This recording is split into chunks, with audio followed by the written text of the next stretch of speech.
नमस्कार दोस्तों, स्वागत है आप सभी का। आज की क्लास में हम रेशो के आगे के क्वेश्चन देखने वाले हैं। बहुत सारी वैरायटी हमने कवर कर ली है। टाइप वाइज हमने कुछ नहीं किया, सब रैंडम क्वेश्चन किए हैं। पर रैंडम क्वेश्चन के पीछे एक रीज़न है, ठीक है।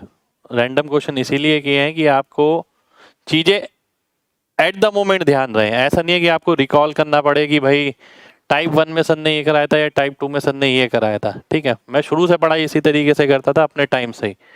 मैंने हर चीज रैंडम ली क्योंकि पेपर में क्वेश्चन रैंडम आता है। जब टाइप वाइज की बात आती है ना, बच्चा फिर ये सोचता सर ने इस टाइप का क्वेश्चन कराया था, तो चौथे टाइप में था, पांचवें टाइप में था। टाइप से दूर जाइए, ठीक है। वो प्रोफेशनली बहुत अच्छा लगता है, बच्चे को मजा आता है उसमें। पर फाइनली उसे पता लग जाता है पेपर में कि जब टाइप वाइज नहीं मिल पाता ना उसे, वो हड़बड़ाहट रहती है, ठीक है। तो अभी हम कॉन्सेप्ट सीख रहे हैं, हमें टाइप वाइप से कोई मतलब नहीं है। राधे राधे भाई, गुड इवनिंग। चलिए स्टार्ट करते हैं आज की क्लास, ज्यादा समय बर्बाद नहीं करेंगे। पहला क्वेश्चन है आपके सामने, ये सारे धमाकेदार क्वेश्चन रहने वाले हैं आज के।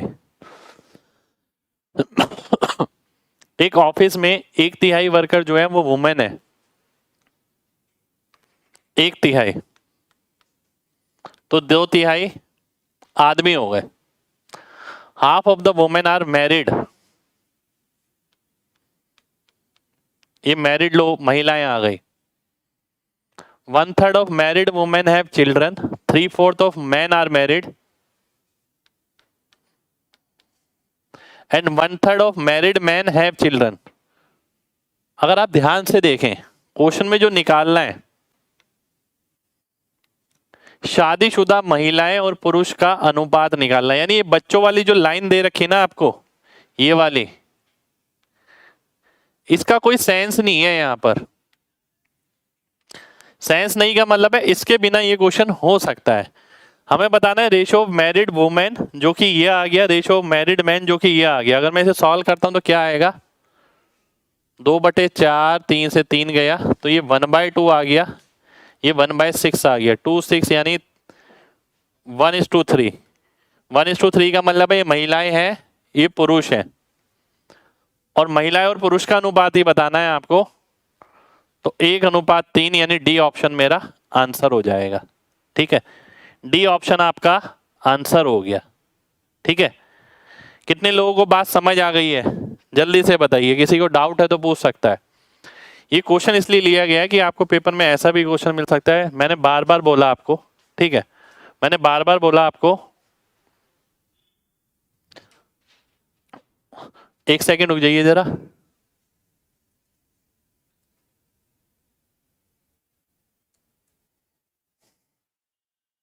ठीक है, मैंने बार बार आपको बोला कि आपको पेपर में ऐसे भी क्वेश्चन मिलेंगे जिसके अंदर जो इंफॉर्मेशन यूज हो रही है ना वो सारी इस्तेमाल ना हो, ठीक है। पर बच्चा क्या होता है, उसे लगातार एक एक इंफॉर्मेशन को यूज करने की आदत होती है, तो इसलिए मैंने ऐसा क्वेश्चन क्लास में रखा है, ठीक है। एक बार फिर से बता दूं, दोबारा से देखिए। एक ऑफिस में 1/3 जो वर्कर है वो वुमेन है, तो 2/3 पुरुष हो गए, ठीक है जी। अब वो बोलता है half of the women are married, आधी महिलाएं शादीशुदा हैं। तो शादीशुदा महिलाओं की संख्या कितनी हो गई, इतनी हो गई, इसका आधा। पुरुष कितने शादीशुदा हैं, 3/4, तो ये आ गए पुरुष। ये शादीशुदा महिलाएं हैं, ये शादीशुदा पुरुष हैं।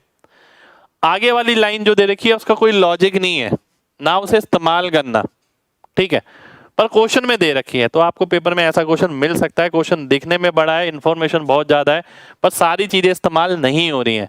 तो मैं इसका रेशियो निकालूंगा, 1:3 मेरा आंसर हो जाएगा, ठीक है। चलिए आगे बढ़ते हैं अगले क्वेश्चन पे। एक विद्यालय में लड़कों की संख्या लड़कियों से 30 ज्यादा थी। ये लड़कों की संख्या है, ये लड़कियों की संख्या मान लेते हैं, ठीक है। कुछ और लड़कियां शामिल होती हैं तो अनुपात ये हो जाता है। ध्यान से देखिएगा, ये बॉयज हैं, ये गर्ल्स है। G+30 अपॉन G+X, ये बराबर आ गया 3/5 के, ठीक है। ये बराबर आ गया आपका 3/5 के। ये बॉयज की संख्या है, ये लड़कियों की संख्या है, लड़कियों में कुछ और जुड़ी हैं तब जाके अनुपात ये हुआ है। ठीक है, क्वेश्चन क्या कह रहा है, कम से कम कितनी लड़कियां शामिल हुई। आपको x की वैल्यू बतानी है और x की मिनिमम वैल्यू बतानी है। ठीक है, आइए देख लेते हैं। 5G माइनस 3G यानी 2G, 2G प्लस 150 बराबर हो गया किसके, 3x के। ठीक है, 5G, एक सेकंड रुक जाइए, ऊपर बॉयज की संख्या है नीचे गर्ल्स की, बिल्कुल सही है 150। 5G प्लस 150 बराबर हो गया 3x के, क्योंकि 3G में से 5G कट गया, 2G बचा।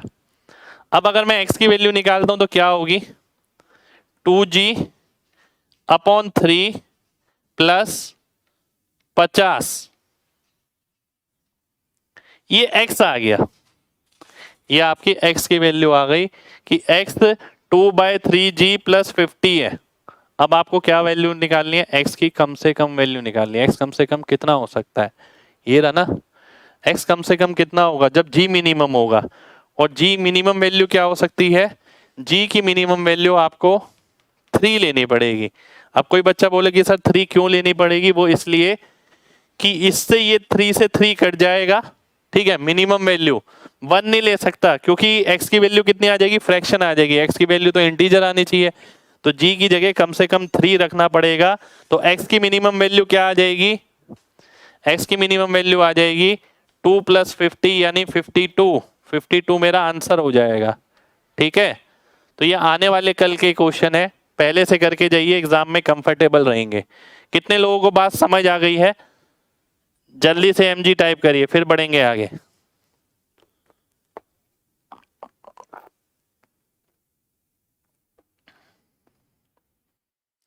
x वाला समझ नहीं आया, देखिए कुछ है ही नहीं क्वेश्चन में, ध्यान से देखिए। गर्ल्स की संख्या अगर g है, बॉयज की कितनी होगी, g प्लस 30। अब वो बोलता है लड़कियां कुछ और शामिल हुई, मान लेते हैं x लड़कियां शामिल हुई, तो अब लड़के और लड़की का अनुपात क्या हो गया, ये हो गया। क्रॉस मल्टीप्लाई करके मैंने सॉल्व किया, x की वैल्यू ये आ गई। पर उसने पूछा कि जो लड़कियां शामिल हुई हैं वो कम से कम कितनी हो सकती हैं। x की वैल्यू मिनिमम कब होगी, 50 तो कांस्टेंट है जब g मिनिमम होगा, और g मिनिमम कितना हो सकता है, कम से कम g की जगह 3 रखना पड़ेगा। अगर आप 1 रखेंगे तो ये फ्रैक्शन में आएगा, तो ये फ्रैक्शन में नहीं आना चाहिए, क्योंकि जो लड़कियां शामिल हुई हैं वो तो इंटीजर होंगी, 2 भी नहीं रख सकता मैं, कम से कम 3 रखना पड़ेगा, और 3 रखता हूं तो x की मिनिमम वैल्यू क्या हो गई, 52 हो गई, 52 आपका आंसर हो गया। ठीक है,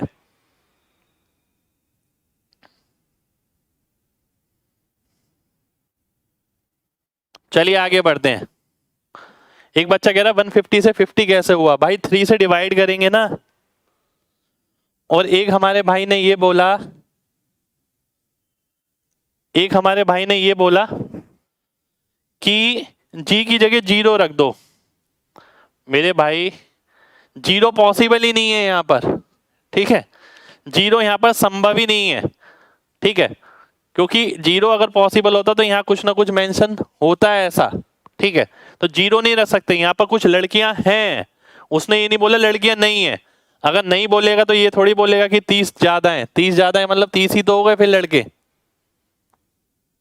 ठीक है, चलिए आगे बढ़ते हैं। अब कुछ क्वेश्चन इस तरीके के जो दिखने में बहुत हैवी लोड वाले हैं, वाकई में इतना कुछ नहीं है इसके अंदर, क्लास में इसलिए लिया है। 12 दोस्त हैं, ए से लेके एल तक, एल 12वां अक्षर होता है, तो 12 दोस्त हो गए। आप profit equal to investment into time होता है। ठीक है, आपने 1000 रुपये लगाए, 1 साल के लिए लगाए, दूसरे दोस्त ने 2000 रुपये लगाए, 1 साल के लिए लगाए या 2 साल के लिए लगाए, तो इन्वेस्टमेंट को टाइम से गुणा करेंगे, उस हिसाब से प्रॉफिट बांटा जाता है। ठीक है, अगर आप देखें यहाँ पर सबसे पहले इन्वेस्टमेंट का रेशियो दे रखा है कितना, 1 से लेके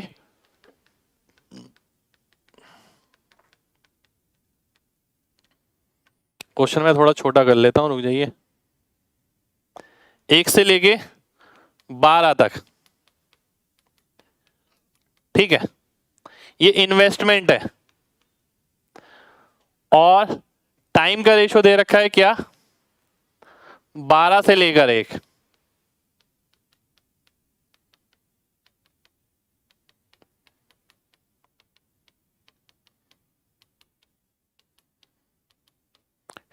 और प्रॉफिट क्या होता है, इन्वेस्टमेंट इनटू टाइम होता है, ठीक है। Who will get the maximum profit at the end of year, इसका मल्टीप्लाई करूंगा 12 आ जाएगा, इसका करूंगा 22 आ जाएगा, 30 आ जाएगा, 36 आ जाएगा, 40 आ जाएगा, 42 आ जाएगा, ठीक है। फिर से 42 आ जाएगा, फिर 40 आ जाएगा, फिर से 36, फिर 30, फिर 22, फिर 12। सबसे ज्यादा प्रॉफिट किसको मिल रहा है, इन दोनों को मिल रहा है, ठीक है। ये कौन सा अक्षर है, 3 3 6, छठा अक्षर होता है एफ, एफ और जी को, तो एफ और जी मेरा आंसर हो जाएगा, सी ऑप्शन मेरा आंसर हो जाएगा, ठीक है। सी ऑप्शन इसका आंसर हो गया। कितने लोगों को बात समझ आ गई है, जल्दी से बताइए, फिर बढ़ेंगे आगे, किसी को डाउट है तो पूछ सकता है। ये मैंने क्लास में इसलिए कराया, ऐसा क्वेश्चन देख के कई बार बच्चे घबरा जाते हैं कि इस बार आया क्या है, कुछ अलग आया है इस बार तो।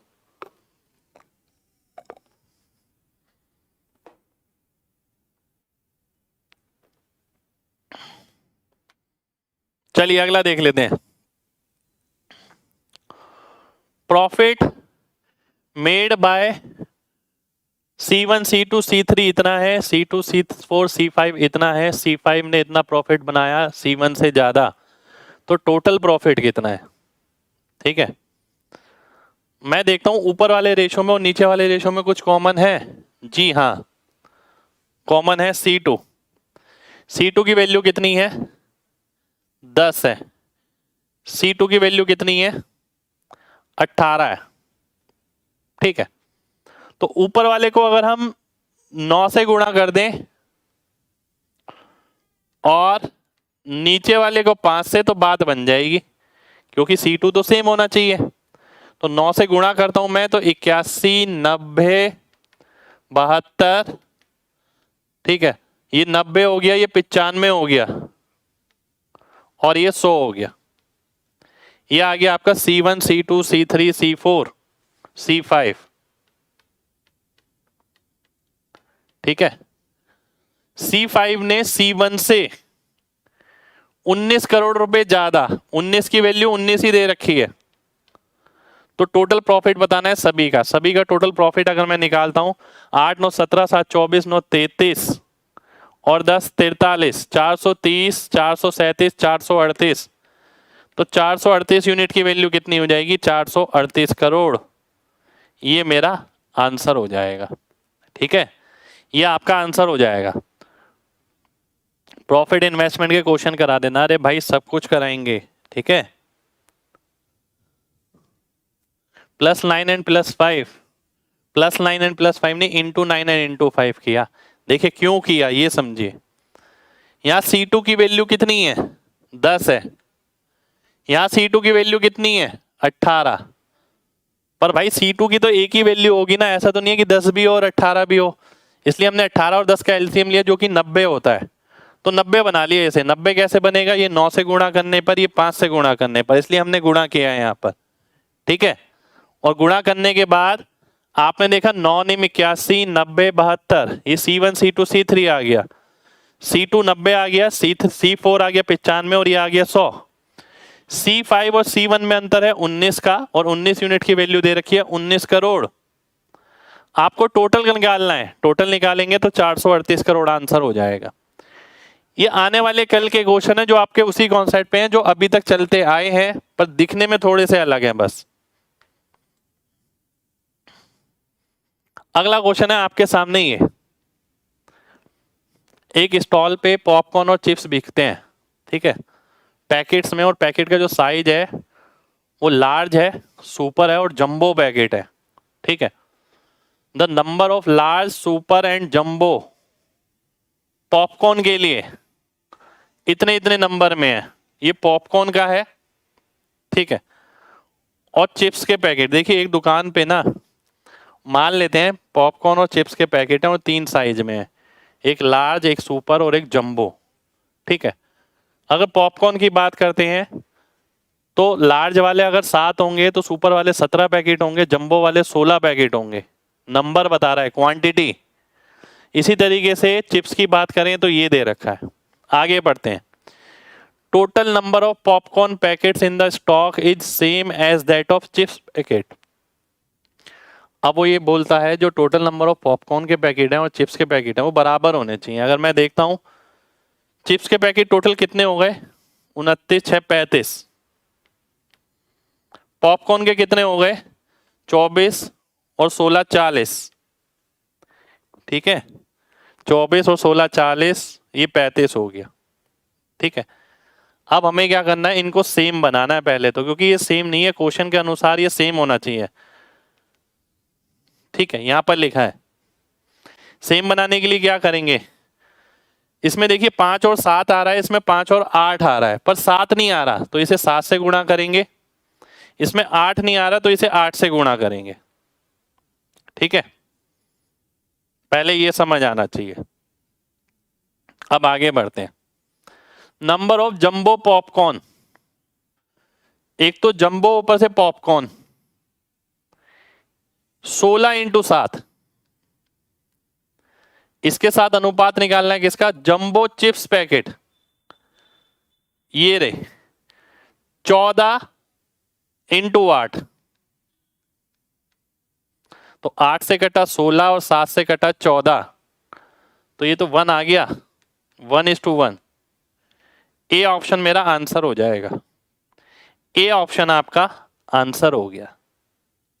ठीक है, कितने लोगों को बात समझ आ गई है, जल्दी से बताइए। देखिए दिखने में है, बस मैं बार बार बोल रहा हूं, मैंने अपने फाउंडेशन बैच में क्वेश्चन इस तरीके से मैं लेता ही लेता हूं, जो आप चाहे मेंस का एग्जाम देने जा रहे हो या कोई भी एग्जाम देने जा रहे हो, ये फाउंडेशन बैच सब कुछ कवर कर देता है, एक्सपेक्टेड, अनएक्सपेक्टेड। ठीक है, सारी चीजें।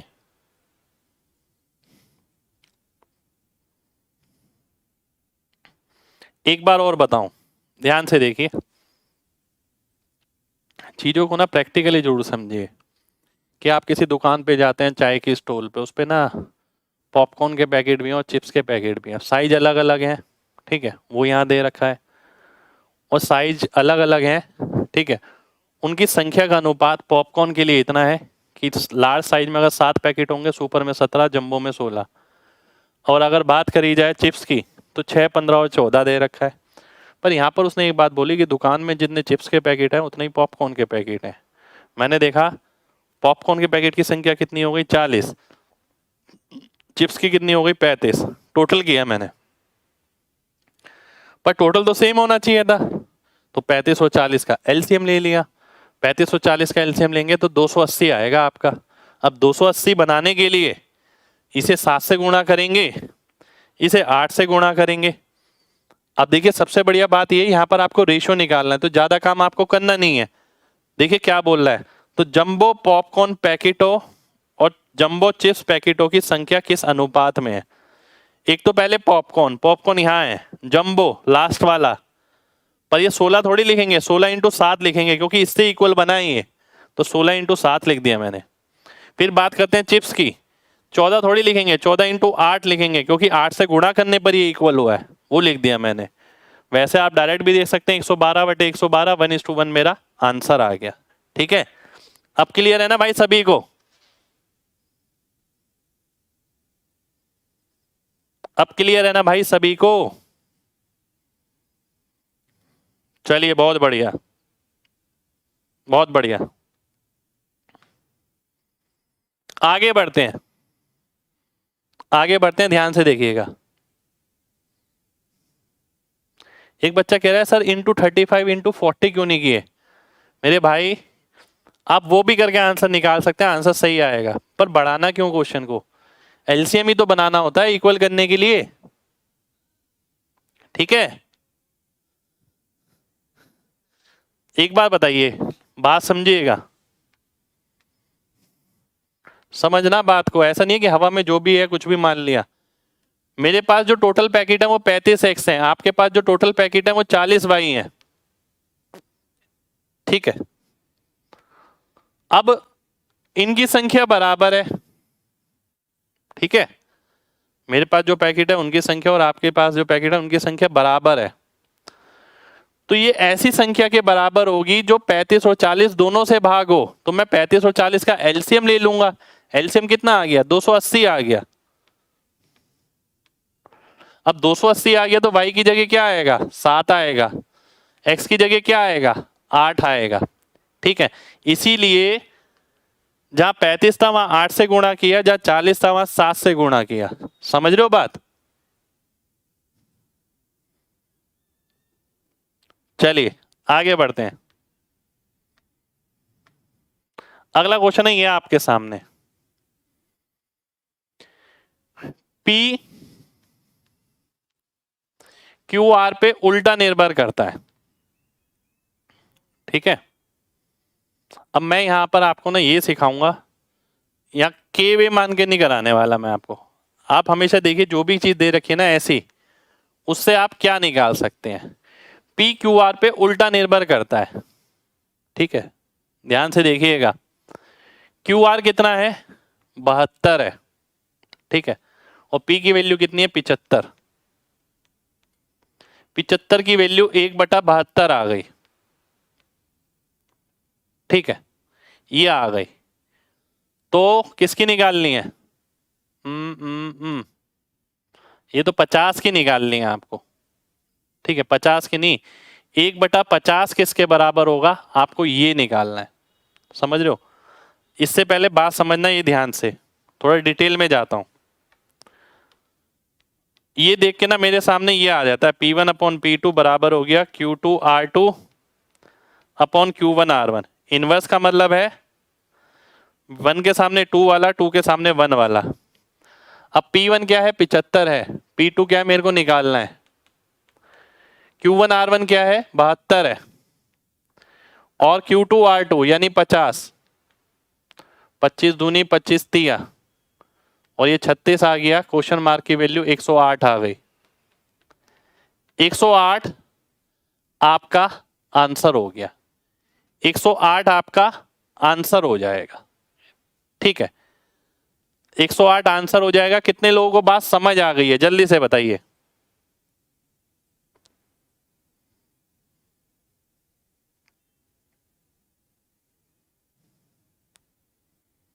क्लियर है ना भाई? पर ये लिखना नहीं है आपको। ठीक है, ये आपको लिखना नहीं है। हिंदी का क्वेश्चन अलग है। P का मान Q तथा R के गुणनफल के व्युत्क्रम में परिवर्तित होता है। Q का वैल्यू 6, R का 3 है, तो P कितना होगा? अच्छा सही कर लेना भाई, ऊपर जो क्वेश्चन है उसके हिसाब से। ठीक है, P इनवर्सली प्रोपोर्शनल लिखा है। अगर उल्टा डिपेंड कर रहा है इस पे तो हम ये लिखते हैं P1/P2 Q2R2/Q1R1। 1 है तो 2 आएगा, 2 है तो 1 आएगा जब इनवर्स है। अगर डायरेक्टली डिपेंड करता है तो हम डायरेक्ट वाला ले सकते हैं आराम से। ठीक है, अब एक चीज और देखिए मैं कैसे करता।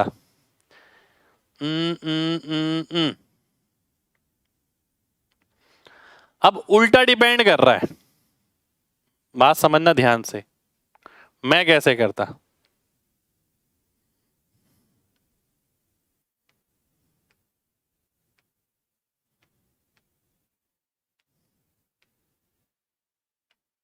देखिए ध्यान से देखिएगा।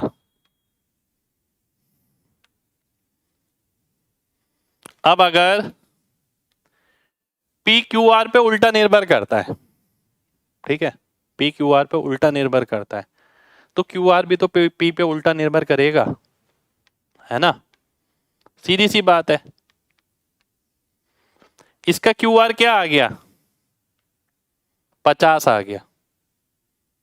ये अपने P के बराबर नहीं होगा, ये दूसरे के P के बराबर होगा। अभी करा था ना, Q1R1 P2 के सामने आया था। ठीक है, तो अगर 50 की वैल्यू 75 है, 1.5 गुना, तो 12 × 72, 72 का 1.5 गुना क्या होगा? 108 हो जाएगा। 108 मेरा आंसर हो गया। सी ऑप्शन आंसर आ गया। ठीक है, दोबारा से देखिए एक बार, ये Q है, ये R है, क्यू आर पी पे उल्टा निर्भर करता है, यानी क्यू आर अपने पी पे डिपेंड नहीं करेगा, दूसरे वाले के पी पे डिपेंड करेगा, दूसरे वाले के पी के बराबर होगा क्योंकि इनवर्स है। तो 50 की वैल्यू 75 हो गई 1.5 गुना, तो 72 की कितनी हो गई 1.5 गुना 108, 108 आपका आंसर आ जाएगा। ठीक है, कितने लोगों को ये बात समझ आ गई है, जल्दी से बताइए फिर बढ़ेंगे आगे।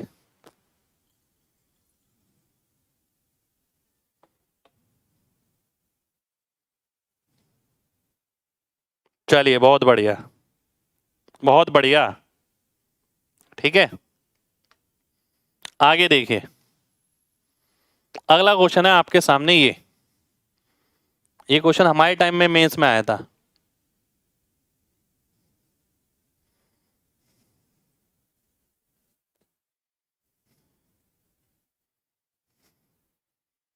अब देखिए क्वेश्चन सॉल्व करते हैं पहले पूरा, ठीक है, फिर मैं आपको बताऊंगा मैंने एग्जाम में कैसे मार्क किया था।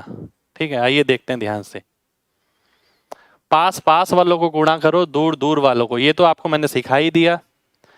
फिर जब प्रोडक्ट निकालना है तो पहले x पे फिर y पे, 5 दूनी 10, 6 तिया 18, 18 में से 10 गया कितना 8x,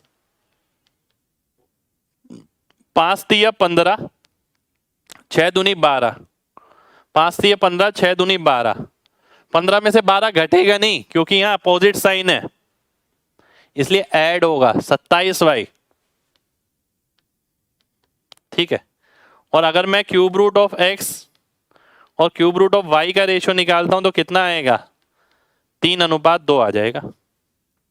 ठीक है, अब क्यूब रूट ऑफ x की जगह रख दिया 3 + 2 का स्क्वायर अपॉन 3 - 2 का स्क्वायर, आंसर आ गया 25। सी ऑप्शन आपका आंसर हो गया। ठीक है, सी ऑप्शन आपका आंसर आ गया। एक बार दोबारा से देखिए, मेन बात है कि आपने इसमें क्या क्या स्टेप बचाए। सबसे पहले मैंने इसे आपको कहा कि यहीं पर ही ऑब्जर्व करना है, ठीक है, और पूरे कोर्स में चलेगा ये तो इस तरीके से। फिर एक बारी में x पे काम करो, 5 दूनी 10, 6 तिया 18, माइनस क्यों किया क्योंकि यहां पर भी पॉजिटिव था, यहां पर भी पॉजिटिव, सेम साइन में माइनस करते हैं।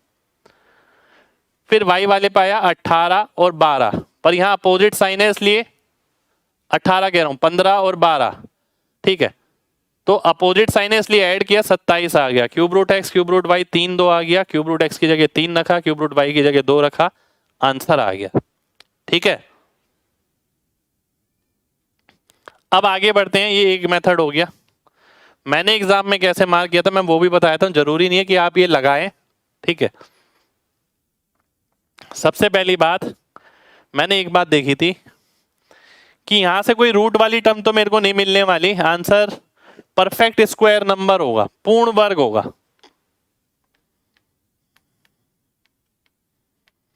तो सी और डी दिख रहा था मेरे को। ठीक है, 2 ऑप्शन काट दिए थे मैंने। फिर मैंने ये देखा यार ऊपर वाला नंबर बड़ा है क्योंकि प्लस में है, नीचे वाला छोटा है। अगर ऊपर वाला नंबर बड़ा होता है और नीचे वाला छोटा होता है तो आंसर 1 से बड़ा होता है। तो आंसर 1 से बड़ा कौन सा ऑप्शन हो गया, सी ऑप्शन हो गया, डी ऑप्शन कट गया, ऊपर वाला बड़ा। ठीक है, मैंने एग्जाम में इस तरीके से किया था जब मेरे टाइम पे आया था ये। इसका सॉल्यूशन मैंने यूट्यूब पे भी डाला होगा, बहुत साल पहले की वीडियो होगी। ठीक है, कितने लोगों को बात समझ आ गई है, जल्दी से बताइए, जल्दी से। चलिए बहुत बढ़िया।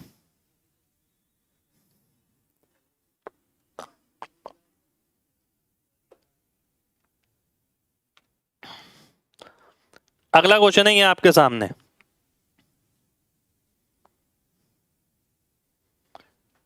भाई प्रैक्टिस वाली बात है, जैसे सिखा रहा हूं ना।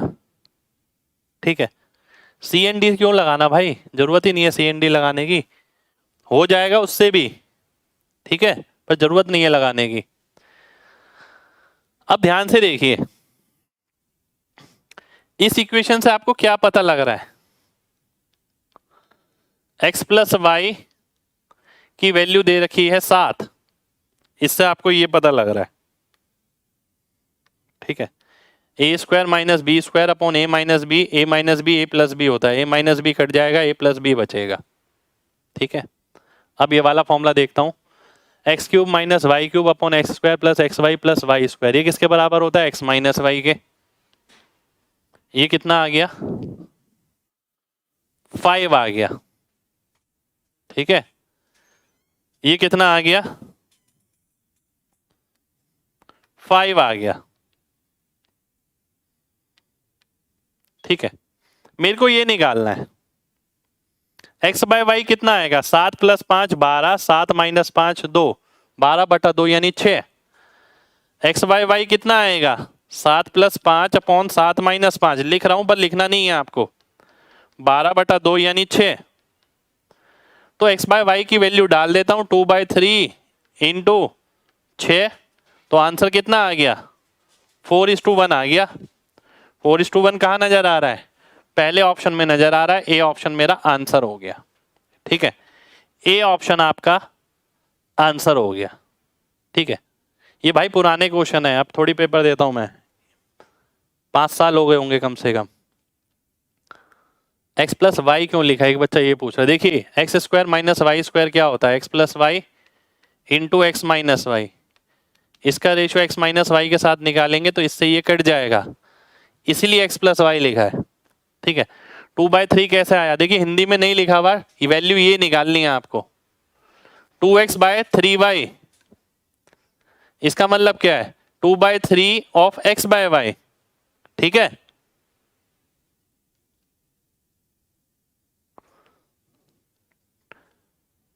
ठीक है, बिल्कुल सही है एकदम। नेक्स्ट क्वेश्चन पर आते हैं, ज्यादा मुश्किल क्वेश्चन नहीं है ये। नेक्स्ट अब देखिए, हाँ इस पे जरूर आऊंगा। अब आपको क्या लग रहा है कि पेपर में आप इतना सब कुछ राम कहानी लिखेंगे क्या? नहीं, पेपर में व्यक्ति सब पढ़ के जाता है, उसे सारे फॉर्मूले क्लियर हैं।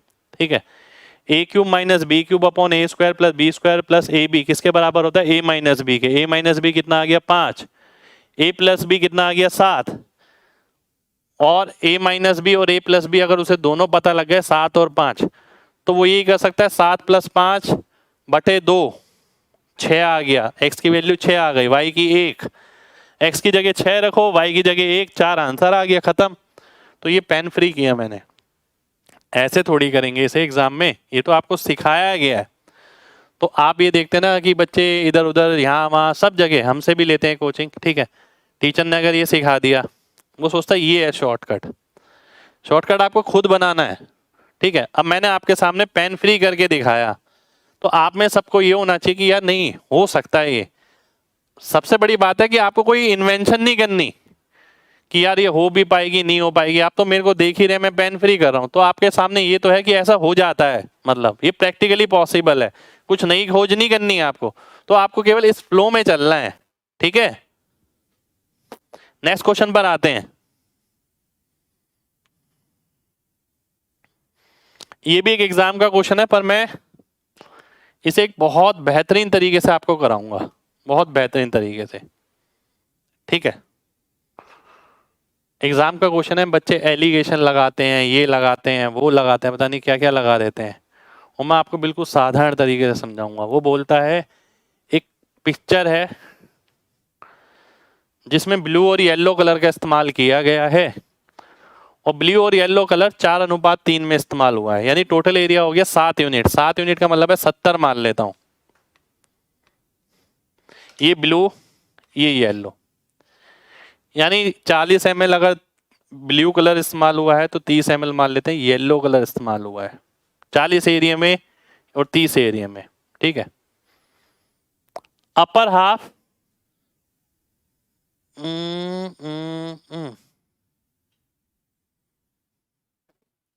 एक सेकंड हो जाइए, ऊपरी हिस्से में इतना है। ठीक है, तो आपको निचले वाले हिस्से में बताना है, ध्यान से देखिएगा। 2 हिस्से हो गए इसका, इसे आपने ऊपर वाला बोला, इसे नीचे वाला बोला।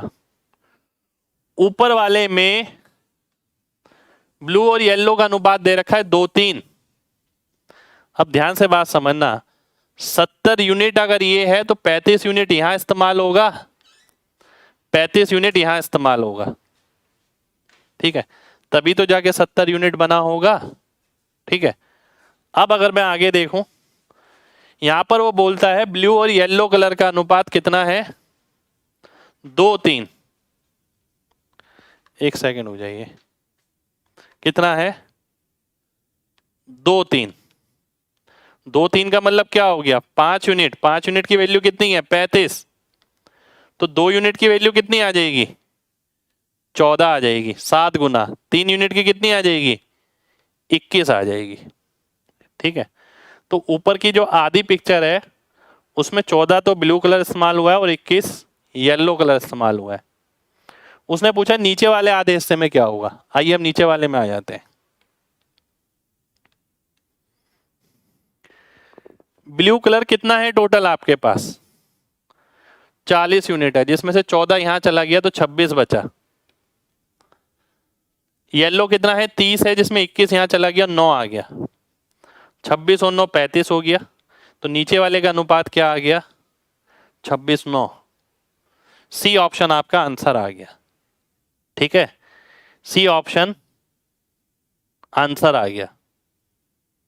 कितने लोगों को बात समझ आ गई। एक बच्चा कह रहा है 40-30 कैसे, भाई आप 400-300 ले लो या 4:3 का कोई भी नंबर मान लो, कोई फर्क नहीं पड़ेगा। कोई एलिगेशन नहीं है, कुछ भी नहीं है, बिल्कुल सिंपल बेसिक तरीके से बताया, बिल्कुल साधारण तरीके से, एक आम आदमी को भी समझ आना चाहिए, ऐसे बताया। चलिए बहुत बढ़िया, अगले क्वेश्चन पर आते हैं।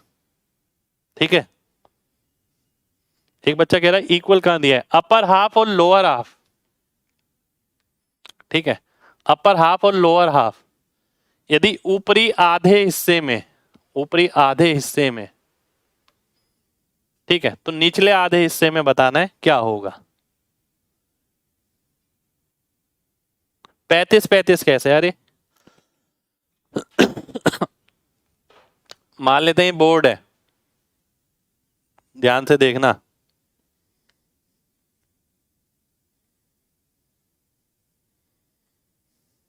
ये बोर्ड है, ठीक है, इसमें मैं ब्लू और येलो कलर इस्तेमाल करता हूं। ठीक है, और पूरी पेंटिंग बना देता हूं। ठीक है, ब्लू और येलो से। अब उसने कहा कि ब्लू और येलो का अनुपात जो है 4:3 है। 4:3 से मैंने ले लिया 40-30, आप कुछ भी ले सकते हैं, 70 यूनिट। यानी मैं ये कहूंगा इस पूरे बोर्ड पे 40 और 30 यूनिट में नीला और पीला कलर का इस्तेमाल हुआ है, जिससे ये पूरी रंगारंग हो रखी है। समझ रहे हो बात, जिससे पूरी रंगारंग हो रखी है। ठीक है, अब आगे देखते हैं, बात समझना बहुत ध्यान से। उसने बोला जो ऊपर वाला आधा हिस्सा है, ठीक है, अब 40 और 30 का मतलब क्या है, इसमें पूरा 70 यूनिट रंग का इस्तेमाल किया गया है। 70 यूनिट एरिया है इसका, 70 यूनिट पे, 70 यूनिट पे अगर रंग हो रखा है, ये पूरा 70 यूनिट ले लिया मैंने, तो 35 यूनिट ऊपर बचेगा, 35 यूनिट नीचे बचेगा। ठीक है, 70, 700 आप कुछ भी मान सकते हैं। उसने बोला जो ऊपर वाला था उसमें नीला और पीला किस अनुपात में था, 2:3 में। यानी मैं बोलूंगा 5 की वैल्यू अगर 35 है तो 2 की कितनी आ गई, 14, 3 की कितनी आ गई, 21। जो नीचे वाला हिस्सा है, मुझे ये पता है ब्लू और येलो कलर का टोटल कितना है, टोटल मैंने यहां पर लिख दिया, ब्लू और येलो कितना है, 40 और 30। तो 40 में से 14 गया तो नीचे के लिए 26 बचा और ये बचा 9, तो 26:9 मेरा आंसर आ गया। ठीक है, उम्मीद करता हूं अब जिसको क्लियर नहीं था भाई उसे समझ आ गया होगा। ठीक है,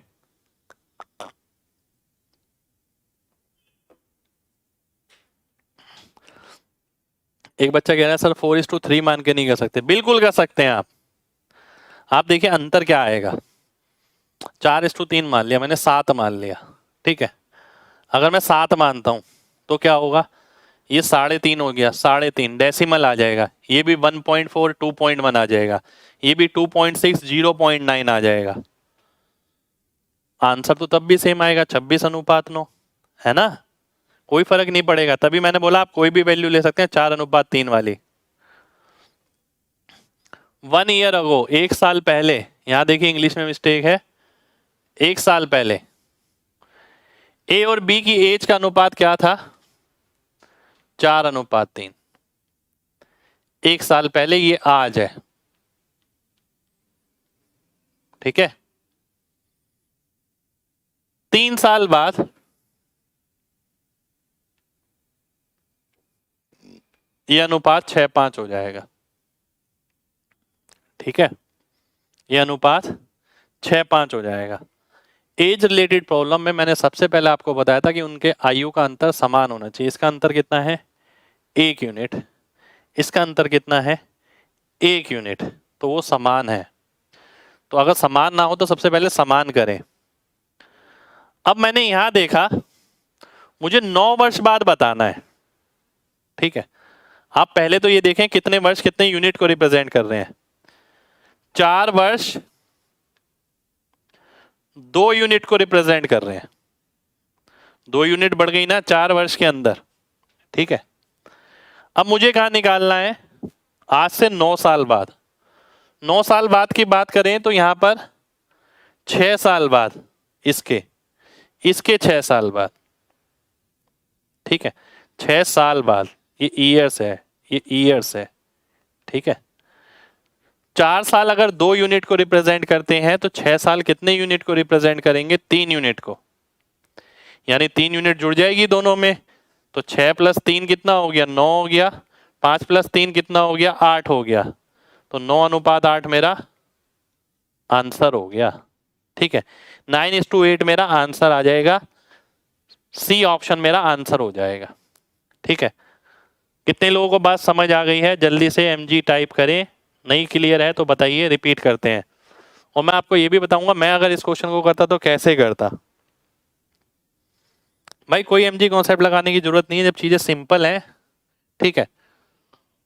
सिंपल कैसे हैं, इतना तो समझाने के लिए लिखा गया है, कॉन्सेप्ट मेरे दिमाग में है, ठीक है। ध्यान से समझिएगा, कॉन्सेप्ट है मेरे दिमाग में। सबसे पहले मैं देखता हूं इसका अंतर और इसका अंतर सेम है, जी हाँ बिल्कुल सेम है, जी बिल्कुल सेम है। और फिर मैं देखता हूं ये 1 साल पहले था, वो 3 साल बाद है, यानी 4 वर्ष की बात हो रही है। इस 4 वर्ष के अंतराल के दौरान अनुपात 2 यूनिट बढ़ा है। मुझे पता लग गया जो वर्ष है उनके आधे करेंगे तब जाके यूनिट आएगी। 4 वर्ष 2 यूनिट के बराबर है, मुझे ये बात पता लग गई। अब मुझे पता है आज के 9 साल बाद, अब 9 साल बाद निकालूं मैं, उसके लिए तो मुझे आज का अनुपात पता हो। मैंने देखा कौन सा अनुपात मुझे अच्छे से पता है और किसके करीब जाना है। मुझे 3 साल बाद का अनुपात पता है। 3 साल बाद का अनुपात क्या है, 6:5। इसके 6 साल बाद का निकालना है, क्योंकि आज से 9 साल यानी आज के 3 साल बाद, फिर उसके 6 साल बाद, ठीक है। और 6 साल में कितनी यूनिट बढ़ जाएगी, 4 साल में 2 यूनिट बढ़ती है, 6 साल में 3 यूनिट बढ़ जाएगी। तो 6 में 3 जोड़ूंगा 9 आ गया, 5 में 3 जोड़ूंगा 8 आ गया, खत्म क्वेश्चन, सी ऑप्शन आंसर आ जाएगा। कुछ भी नहीं लिखने वाला हूं मैं इसके अंदर। कितने लोगों को बात ओरली समझ आ गई है, जल्दी से बताइए, ये समझना ज्यादा इंपॉर्टेंट है, ठीक है।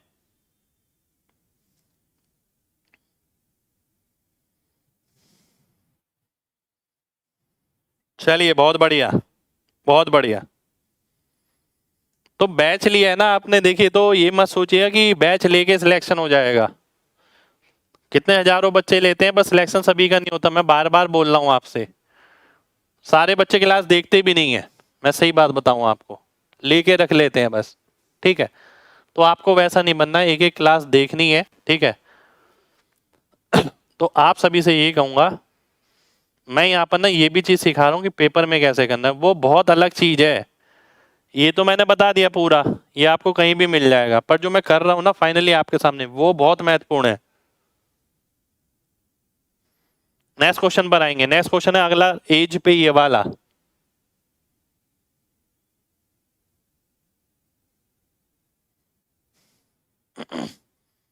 पांच साल पहले ए और बी की आयु का अनुपात था 4:5। 5 साल पहले,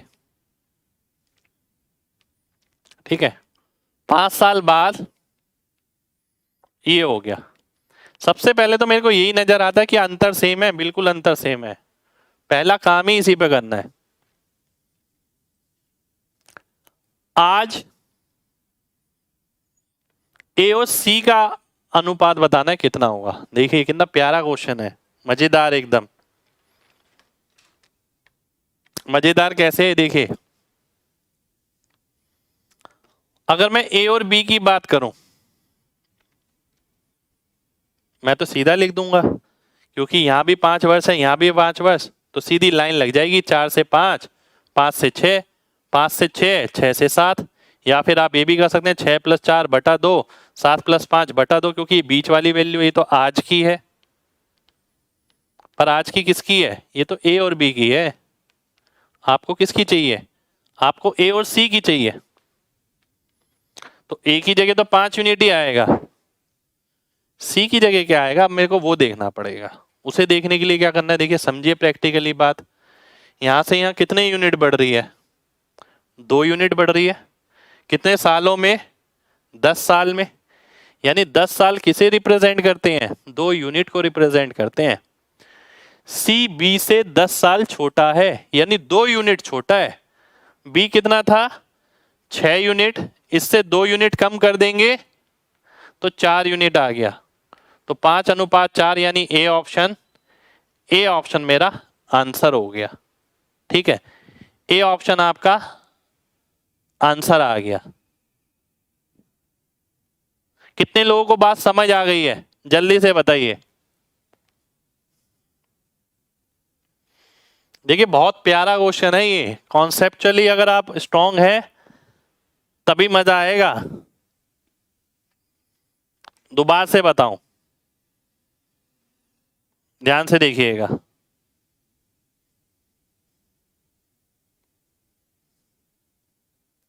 एक बार फिर से बता देता हूं, ध्यान से देखिए।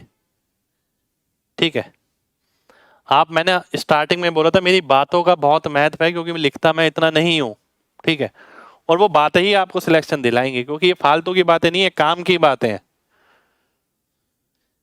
देखिए 4 था, ये 5 था, ये 6 था, ये 7 था, ये आज है, ये 5 साल पहले, ये 5 साल बाद। ठीक है, सबसे पहले आपको बताया गया हमेशा चेक करिए आयु संबंधित कोई भी क्वेश्चन है तो उनका अंतर समान हो। आपने देखा 4 और 5 में 1 का अंतर, 6 और 7 में 1 का अंतर, बिल्कुल समान है जी, जैसा हमें चाहिए। उसके बाद आपने देखा कि 5 वर्ष यहाँ, 5 वर्ष यहाँ, तो यानी मिडल वैल्यू हो गई आज वाली। तो मिडल वैल्यू अगर है तो डायरेक्ट गिनती भी लिख सकते हैं कि 4 से 5 बना होगा, फिर 6 बना होगा, 5 से 6 बना होगा, फिर 7, क्योंकि इसका अंतर बराबर हो गया। किसी की अगर ऐसे प्रैक्टिस नहीं है तो ये कर सकता है 6 + 4 बटा 2, मिडल वैल्यू कौन सी हो गई, 5 और 7 के बीच वाली वैल्यू कौन सी हो गई, ऐसा भी कर सकता है। अभी तक ये होता था कि इसकी आयु का अनुपात बताइए, इसका ये वैल्यू है, उसका वो वैल्यू है, तो क्या आएगा। अब एग्जामिनर ने क्या पूछा, भाई ए और बी का तो आप निकाल लोगे, आप ए और सी का बताओ। अब ए का तो हमने सीधा लिख दिया 5 यूनिट, सी की में दिक्कत थी। उसके लिए हम आए किस चीज पे, हमने देखा सी बी से 10 साल छोटा है। अब मुझे ये देखना है कि 10 साल कितने यूनिट को रिप्रेजेंट करते हैं, मैं बी में से कितने यूनिट घटाऊं कि सी की एज आ जाए। अब मैंने देखा कि 10 साल, ये 10 साल हैं, 10 साल में कितना बदलाव आया है, 2 यूनिट का बदलाव आया है। तो 10 साल 2 यूनिट को रिप्रेजेंट करते हैं, इसका मतलब बी में से 2 यूनिट घटानी पड़ेगी क्योंकि वो यंगर है। ऐसा भी हो सकता है ये ओल्डर बोल दे। ठीक है, तो अगर वो एल्डर बोलता है यहां पर तो 2 यूनिट ऐड हो जाएगा। तो यहां पर मैंने 2 यूनिट घटा दिया, किसमें से, बी की एज में से। बी की एज कितनी है, 6 यूनिट, 6 में से 2 गया तो 4 आ गया, ए ऑप्शन आपका आंसर आ गया। ठीक है, अब क्लियर होना चाहिए भाई एक एक बच्चे को, अब कोई डाउट होना नहीं चाहिए, बहुत खोल के बता रहा हूं मैं इसे अच्छे से। ठीक है, चलिए आगे बढ़ते हैं।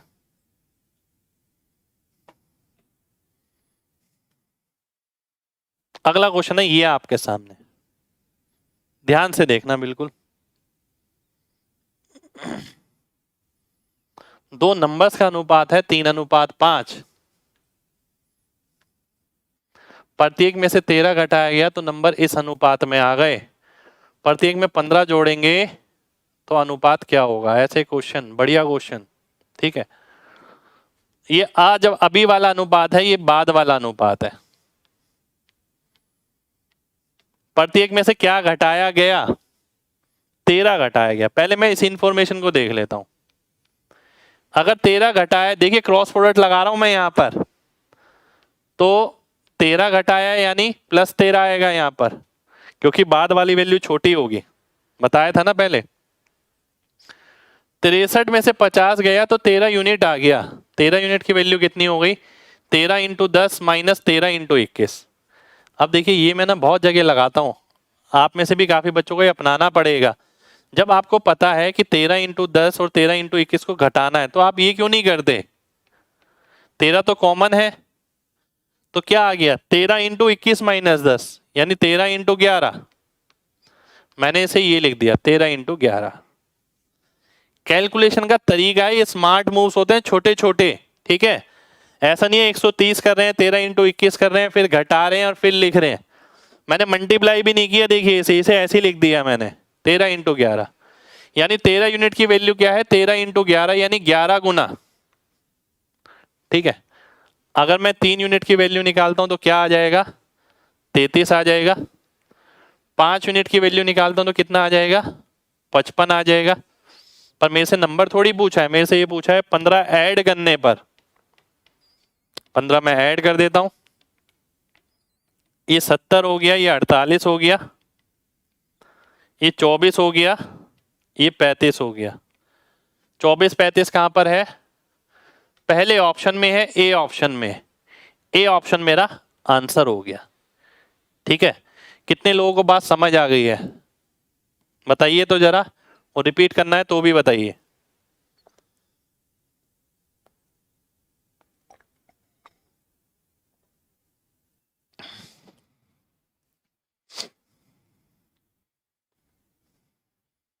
चलिए बहुत बढ़िया। अब देखिए सारी चीज ना आपकी बिल्कुल अपडेटेड चल रही है, बिल्कुल अपडेटेड, ठीक है। पेपर में क्वेश्चन कहां से आएंगे? जितना मैं करा दूंगा ना, उससे बाहर एक क्वेश्चन नहीं मिलेगा आपको। एक क्वेश्चन बोल रहा हूं, पर मेन बात है कि बच्चे ने इतना सीरियसली एक एक बात को मेरी समझा हो, वो बहुत इंपॉर्टेंट है, ठीक है। क्रॉस मल्टीप्लाई समझ में नहीं आया मेरे भाई, पुरानी क्लास देखिए। अगर क्रॉस मल्टीप्लाई समझ में नहीं आया, क्रॉस मल्टीप्लाई तो मैं इसके अंदर बिना उसके लगाता लिखे, मैंने पहले सिखाया हुआ है आपको। 3:5 है, 10:21 है, ये 13 घटाने पर 21 × 63, 63 में से 50 गया, 13 यूनिट। 13 × 21 - 13 × 10, 13 × 11 आ गया, यानी 11 गुना। तो यानी इसका भी 11 गुना हो गया, इसका भी 11 गुना हो गया, पर अनुपात इसका नहीं पूछा है, ना नंबर ये पूछे। इसमें 15 जोड़ने पर पूछा है। 15 अगर आप जोड़ते हैं तो 48 70 आ जाएगा, 24 35 आ जाएगा, ठीक है। ऐसी एक क्वेश्चन ये है आपके सामने।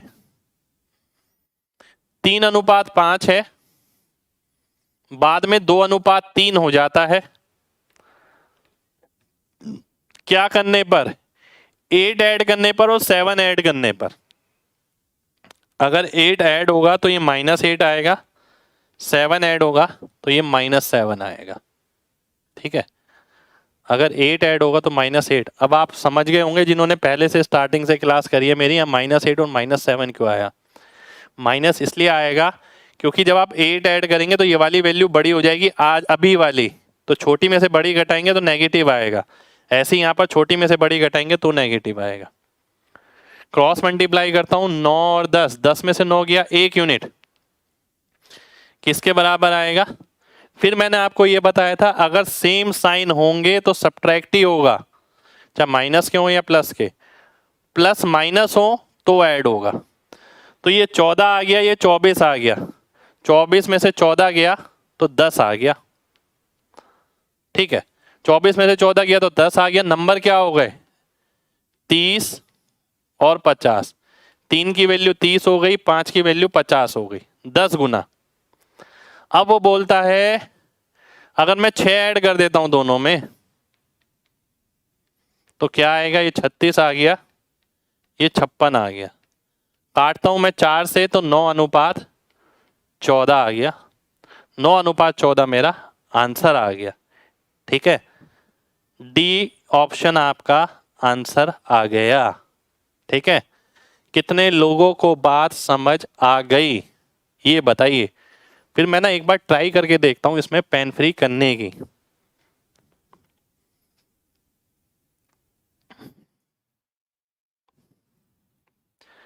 भाई स्टार्टिंग से पढ़ रहे हैं हम क्रॉस प्रोडक्ट, ठीक है, और ये तो मैंने पेन से लिख के आपको समझा रहा हूं। मैंने बिना पेन के बताया आपको, और पेन से तो बताया ही बताया। ठीक है, एक बार बिना पेन के देखते हैं। ये चलिए, थोड़ा अपना कॉन्सेप्ट ही स्ट्रॉन्ग होगा ना, एग्जीक्यूशन स्ट्रॉन्ग होगी, कॉन्सेप्ट तो हमें पता है। ठीक है, अब जब आपको क्रॉस प्रोडक्ट बताया गया था पेन फ्री, तो उसमें बोला था पास पास वालों को गुणा करो दूर दूर वालों को। 10 में से 9 गया 1, मुझे ये पता लग गया वैल्यू तो 1 यूनिट की मिलेगी भाई यहाँ पर। फिर आपसे ये बोला गया था कि पास पास वालों को गुणा करो 14, दूर दूर वालों को 24। तो 24 में से 14 गया तो 10 आ गया, मुझे पता लग गया कि 1 यूनिट की वैल्यू 10 आ गई। ठीक है, अब इससे मैंने दोनों नंबर निकाल लिए 30 और 50, क्योंकि 1 की 10 हो गई। 30 में 6 जोड़ूंगा 36 आ जाएगा, 50 में 6 जोड़ूंगा 56 आ जाएगा। 36 और 56 का अनुपात निकालूंगा, 4 से काटने पर 9 और 14 हो जाएगा, वो मेरा आंसर हो जाएगा। तो पेपर में मैं ऐसे करने वाला हूँ, ऐसे नहीं करने वाला हूँ। कितने लोगों को ये ओरल सॉल्यूशन समझ आया है, जल्दी से बताइएगा।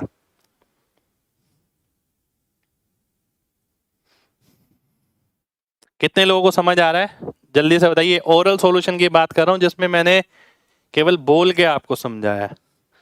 अगर आप लगातार स्टार्टिंग से जुड़े हुए हैं ना, तो डेफिनेट बात है कि आपको समझ आ गया होगा। क्या बात है भाई, क्या बात है। ठीक है सर, जब दोनों जगह से घट रहा है तो साइन क्यों देखना, एक बच्चा ये बोल रहा है। बिल्कुल सही बात है भाई, साइन देखने की जरूरत ही नहीं है। मैं तो बोल ही रहा हूं, जब सेम ऑपरेशन हो रहा हो कि भाई दोनों नंबरों में ऐड हुआ या दोनों नंबर में सब्ट्रैक्ट हुआ, तो आप घटाइए। अब कई क्वेश्चन ऐसे मिलेंगे, एक में 8 जोड़ा दूसरे में 7 घटाया, तो उस केस में ऐड होगा। ठीक है, चलिए आगे बढ़ते हैं। अगला क्वेश्चन है आपके सामने, ये लास्ट क्वेश्चन है आज का।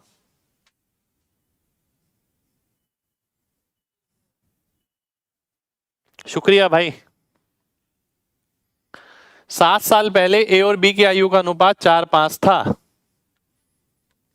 ठीक है, 7 साल पहले, 7 साल बाद क्या हो जाएगा, 5-6। ठीक है, आज से 5 वर्ष बाद क्या होगा ये आपको बताना है। ये आज है, ये है आज। ठीक है, आज से 5 वर्ष बाद यहां कहीं, ठीक है, 5 वर्ष बाद ये निकालना है आपको। अब देखिए क्या क्या आप कर सकते हैं, मैं बताऊं। सबसे पहले तो यूनिट देखिए, 14 वर्ष 1 यूनिट को रिप्रेजेंट कर रहे हैं। 14 वर्ष 1 यूनिट को रिप्रेजेंट कर रहे हैं। अब बात समझना, मैं ये भी कर सकता हूं, यहां वाली जो आयु है इसमें से 2 साल घटा दूं। 2 साल घटाने का मतलब 2 साल जितनी यूनिट को रिप्रेजेंट करते हैं वो घटा दूं। मैं ये भी कर सकता हूं। मैं ये भी कर सकता हूं कि 12 साल जितनी यूनिट को रिप्रेजेंट करते हैं वो जोड़ दूं। आइए दोनों ही देख लेते हैं। 4 5 है, 6 7, 5 6 है। ठीक है, 7 और 7 ये आज है। पहले मैं ले रहा हूं यहां पर। ठीक है, 2 साल पहले -2 ईयर्स, -2 ईयर। बात समझना, 14 साल 1 यूनिट को रिप्रेजेंट कर रहे हैं। ठीक है, तो 2 साल कितनी यूनिट को रिप्रेजेंट करेंगे, 1/7।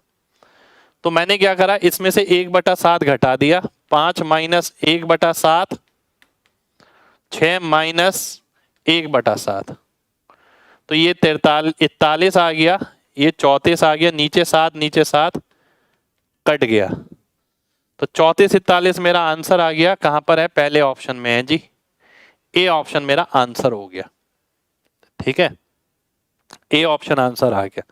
इसको मैं दूसरे तरीके से भी देख सकता हूं, ध्यान से समझना, बिल्कुल बिल्कुल ध्यान से समझना है।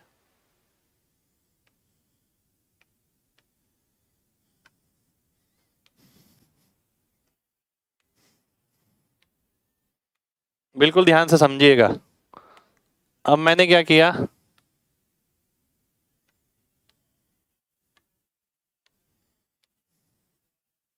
यहां बताना ये 7 साल ये 5 साल, तो इसके 12 साल बाद मैं ये भी कर सकता हूं, 12 साल जोड़ दूं दोनों में। 14 साल की वैल्यू कितनी थी, 1 यूनिट थी, ठीक है। 12 साल की वैल्यू कितनी हो गई, 12/14 यानी 6/7, ठीक है। अब मैं इसमें 6/7 जोड़ता हूं, 4 + 6/7, 5 + 6/7, 28 × 6 = 34, 35 × 6 = 41, 7 से 7 कटा, 34:41 मेरा आंसर आ गया, ठीक है। ये मेरा आंसर आ गया। एक बच्चे के दिमाग में ये भी आ सकता है कि ये 4-5 था, ये 5-6 है। आज का अनुपात निकाल लिया उसने, आज का क्या आ गया, 9/2, 11/2, ठीक है। आज का उसने अनुपात निकाल लिया 9/2 और 11/2। अब आगे देखिएगा, आज के 5 साल बाद, आज के 5 साल बाद निकालना है ना। 14 साल 1 यूनिट को रिप्रेजेंट कर रहे हैं, तो 5 साल 5/14 यूनिट को रिप्रेजेंट करेंगे। तो 5/14 उसमें जोड़ा और 5/14 इसमें जोड़ा, तो 9/2, 5/14 और ऐसे किया 11/2 + 5/14, ठीक है। तो 63 और 5 68, नीचे वाला तो कट जाएगा, ये हो गया 140, 154 और 10 164। फिर 4 से काटता हूं, 2 से,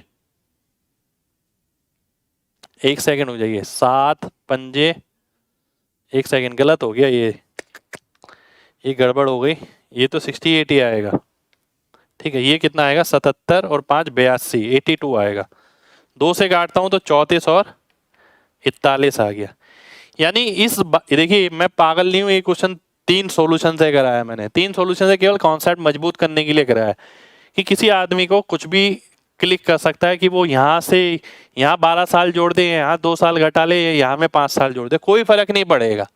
कितने लोगों को कॉन्सेप्ट अच्छे तरीके से क्लियर है, जल्दी से बताइए, ठीक है। कितने लोगों को कॉन्सेप्ट अच्छी तरीके से क्लियर हो गया है। देखिए मेन है कि ये कॉन्सेप्ट एक बार क्लियर हो जाए ना, एज रिलेटेड प्रॉब्लम धुएं की तरह उड़ जाएगी, आपको कैसी भी आ जाए। लव यू भाई।